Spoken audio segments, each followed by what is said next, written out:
Mulvaney of ESPN and HBO, correct? Mostly HBO. Mostly HBO these days. Okay, got it.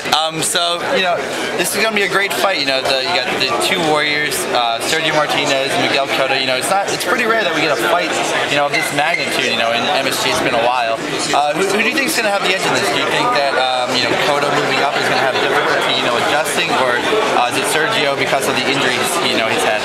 Well, that's it. I think the big wild card is Sergio's injuries, and specifically his knee, right? I think that if Martinez is 80% of the Sergio Martinez that we've known, the guy who can move around, who can put leverage behind his punches, I think the fact that he has fast hands, one-punch knockout power, that he's bigger than he's southpaw, you have to think that Sergio Martinez has all the advantages, and I think it's going to be very, very difficult for Miguel Cotto. But if Sergio Martinez can't move very well, and there's been some talk that maybe he's looking a little soft, that maybe because of the injury he hasn't been able to work out that well. If Miguel can start hitting him and keeping him in one place, then maybe Miguel's got more of an advantage. Now, do you think Cotto has to kind of bully him onto the ropes, kind of work that body more? I think he has to, because Sergio's going to have a reach advantage. He has this incredible ability to launch punches from all kind of weird angles. What Miguel's got to be careful about when he does that is he kind of comes forward with his head down a little bit, and Sergio's very good at throwing these weird uppercuts, and Miguel's got to be careful not to walk onto something like that. Right. And so you mentioned weird angles. He's got that southpaw. Now, Cotto's trainer is Freddie Roach, and obviously, the big guy is Pacquiao. Do you think he could take anything from Pacquiao and apply that, to that game plan for Freddie Roach?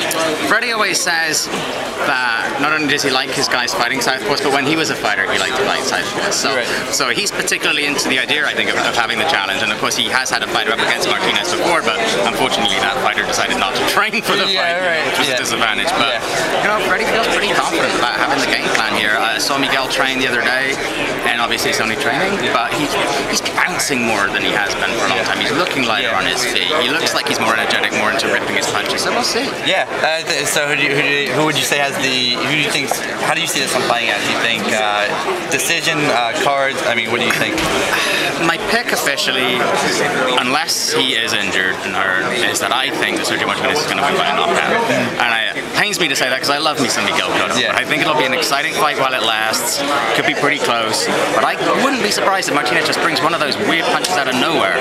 It could be a very sudden, a little bit like almost, yeah, exactly. All of a sudden, just the right hand or something from nowhere, or a left hand, and he's gone. Okay, great. Thanks a lot. I appreciate it. Thanks. Evan Smith for ProBoxing-Fans.com here with Kieran Mulvaney. Thanks a lot.